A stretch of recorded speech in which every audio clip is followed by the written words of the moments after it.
Jeg hedder Iben, og jeg er kaptajn her på Fanø-linjen, og jeg har sejlet her siden 2003. Det er jo en super kort overfart, det er kun 12 minutter, og halvdelen af sejladsen, det er inde i den her smalle rende, hvor der ikke er plads til at vige for noget. Og den anden halvdel, det er så ude i trafikeret farvand af forgården til Esbjerg Havn. Nu fik vi så her midt i september det sidste barn, Rotte fra Hvide Sande, der så sejler på el i stedet for på fossile brændstoffer, som Fenja og Menja gør. Så der har været lidt, vi skulle lære her. Der var dejligt stille ombord, faktisk som i musestille. Og det bemærker vores passagerer også. I det store hele er Rotte jo bygget meget som Fenja og Menja, og det er også det, vi har ønsket os meget, at hvis vi skulle have en ny færge, at den bliver så tæt på de eksisterende som muligt, så vi kan sætte os direkte ind og sejle i den. Rotte er en elfærge, drevet af 2 batteripakker og en backup diesel. Til forskel fra Fenja og Menja, så er der jo de her batterier, som er det primære fremdrivningsanlæg og det primære anlæg ombord. Den minder jo meget udformning om Fenja og Menja. Bruger de samme klapsystemer, og det er jo vigtigt for os, at vi kan bruge dem sammen med Fenja og Menja. Vi har jo valgt batteriløsningen, og det er lidt i samarbejde med Fanø Kommune, men også Mols-linjens profil udadtil. Vi vil gerne fremstå som en innovativ transportvirksomhed. Nu hvor vi har vendet os til det efterhånden, så virker det simpelt og logisk, men vi skulle lige opdage, at vi kunne se alting på én skærm, og vi ikke skulle ned i maskinrummet og kigge på en masse ting. Jeg synes, det er overskueligt.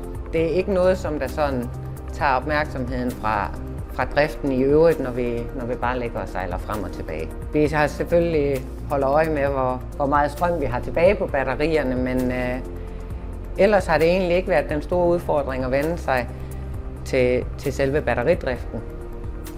Rotte blev taget i brug her 1. oktober, og vi har været i drift siden da, faktisk uden nævneværdige aflysninger og forsinkelser. Så vi er godt i gang.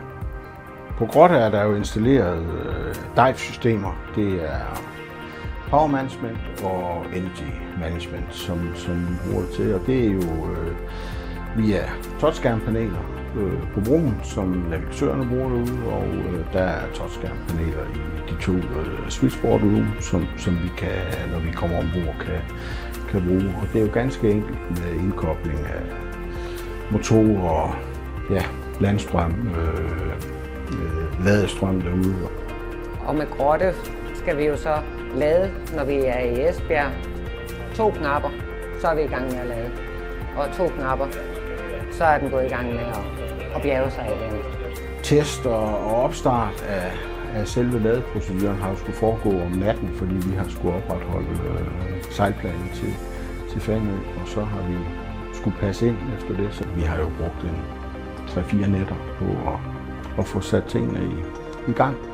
Jamen, jeg synes egentlig, Dive har performet og været lydhør over for at lave de forskellige ændringer, som vi ligesom har kommet op med. Og det er jo vigtigt, at dem, som skal bruge det i det daglige, har kunne bidrage med noget, og så har vi ændret hen ad vejen. Det er rigtig nemt at bruge Dive-systemet, for vi kan ikke rigtig trykke forkert. Vi skal ikke til at trykke ind i alle mulige menuer for at lade, eller stoppe med at lade, eller se, hvad vi har på batterierne, og vi får besked, hvis vi nærmer os minimum og så videre. Så det fungerer fint. Det er noget af det bedste, jeg har været med til.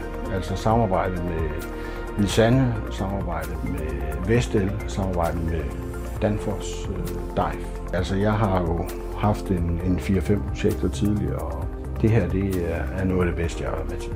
Det er det bedste.